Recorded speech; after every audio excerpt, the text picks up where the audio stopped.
চা বলয় ও প্রত্যন্ত এলাকায় স্কুলছুট ছাত্রছাত্রীদের বিদ্যালয়মুখী করতে অভিনব উদ্যোগ নিয়ে চলেছে কালচিনি সহায়ক ফাউন্ডেশন। সংগঠনের পক্ষ থেকে চা শ্রমিক মহল্লায় নাচ ও গানের মাধ্যমে ছাত্রছাত্রীদের শিক্ষা প্রদান করা হচ্ছে। প্রতিদিন বিকেলে যে কোনো না কোনো চা বাগানের এই সংগঠনের পক্ষ থেকে ছাত্রছাত্রীদের নিয়ে কর্মশালাও করা হচ্ছে, যেখানে নাচ ও গানের মাধ্যমে ছাত্রছাত্রীদের পাঠদান করা হয়। এছাড়াও স্কুলছুট ছাত্রছাত্রী থাকলে তাদের বিদ্যালয়মুখী করার উদ্যোগও নেওয়া হয়। এছাড়া নাচ ও গানের মাধ্যমে এভাবে পড়ানো হয় যাতে শিশুরা পড়াশোনার প্রতি আকৃষ্ট হয়।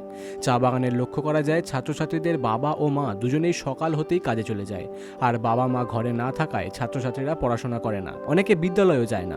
এই সমস্ত ছাত্রছাত্রীরা যাতে পড়াশোনার প্রতি আকৃষ্ট হয়, এই জন্য বিগত 1 বছর থেকে চেষ্টা চালিয়ে যাচ্ছে কালচিনি সহায়ক ফাউন্ডেশন।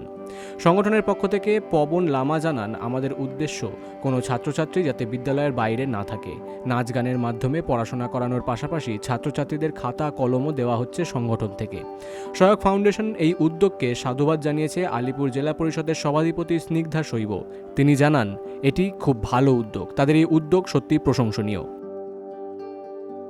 উদ্যোগ যেটা সহায়ক ফাউন্ডেশন বরাবর থেকে করে আসছে এবং সামান্যতম আমিও চেষ্টায় আছি সবসময় ওদের পাশে থেকে, যাতে আমাদের যে চা বলয়ের মধ্যে যে বসবাসকারী যত চা শ্রমিকের আমাদের যে ছোটো ছোটো বাচ্চারা রয়েছে তাদের মধ্যে পড়াশোনার আবেগটা, তাদের মধ্যে পড়াশোনার তাগিদটা যাতে আমরা পুরাপুরি একদম কন্টিনিউ রাখতে পারি, সেটা হচ্ছে কি আজকে এই সহায়ক ফাউন্ডেশনের মাধ্যমে সেটা একটা প্রচেষ্টা, একটা সামান্য গানের মাধ্যমে খেলার ছলে পড়াশোনা এবং বিশেষত পড়াশোনার প্রতি আগ্রহী করে তোলা।